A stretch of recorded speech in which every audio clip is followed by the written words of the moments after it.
Hello everyone, আজকে আমার ছোট মামা আসছে আমার কাছ থেকে মুরগির বাচ্চা নেওয়ার জন্য।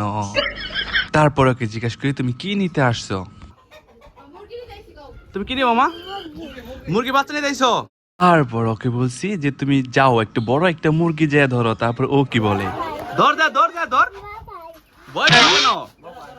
যাও তো, যা দাঁড়া তো, যা যাও সাথে দাঁড়া মামা, মামা যাওয়ার সাথে দাঁড়া যাও।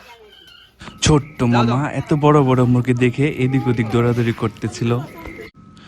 পরে ওকে আবার সাহস দিয়ে পাঠালাম যে যাও তুমি যে একটা মুরগি ধরো। ও আবার সেম ভাবে আবার গেল মুরগি ধরতে, কিন্তু মুরগি তো ঢ্যাং ঢ্যাং করে চলে যাইতেছে মুরগির ঘরে।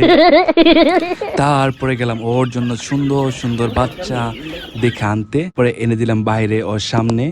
পরে ওর আবার বললাম মামা তুমি বাচ্চা ধরে নামাও। পরে ও কি করলো, ধরো ধরো ধরো ধরো ধরো ধরো,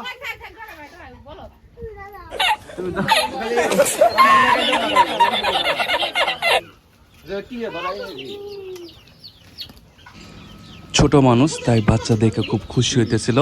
অনেকগুলি বাচ্চা ছিল, যার ভিতরে এই 10টা বাচ্চা ছিল খুব ইউনিক আর খুব সুন্দর। তাছাড়াও ছিল বাচ্চা কটা ছিল অনেক কালারফুল, আর ছোট প্লাবান কালারফুল খুব পছন্দ করে। আর ও তো বাসায় নিয়ে এমনিও লেটকে চেটকে রাখবো না, তার জন্য ওর কালারফুল কয়েকটা বাচ্চা দিলাম।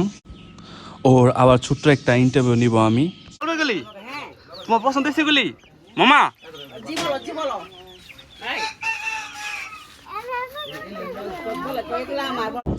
তারপর ও ওর চাইনিজ ভাষায় কিছু অ্যান্সার দিল আমাকে।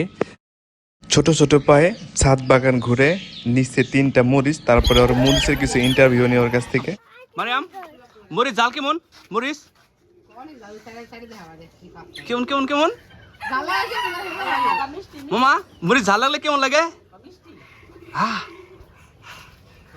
এখান দাঁড়াও, তোমার বাসায় মুরগি আছে কয়টা? 5টা আছে। এখন নিচে কয়টা? এখন নিচে কয়টা? 10টা। 10টা নিচে না? সব করে পালবা বুঝছো বাসায় নিয়ে। ওকে, হ্যাঁ। ককি ককি টাটা বাই বাই। এই যে এখান থাকো এখান থাকো এখান থাকো, বলো কি টাটা বাই বাই। আর জোরে আর জোরে আর জোরে, টাটা বাই বাই।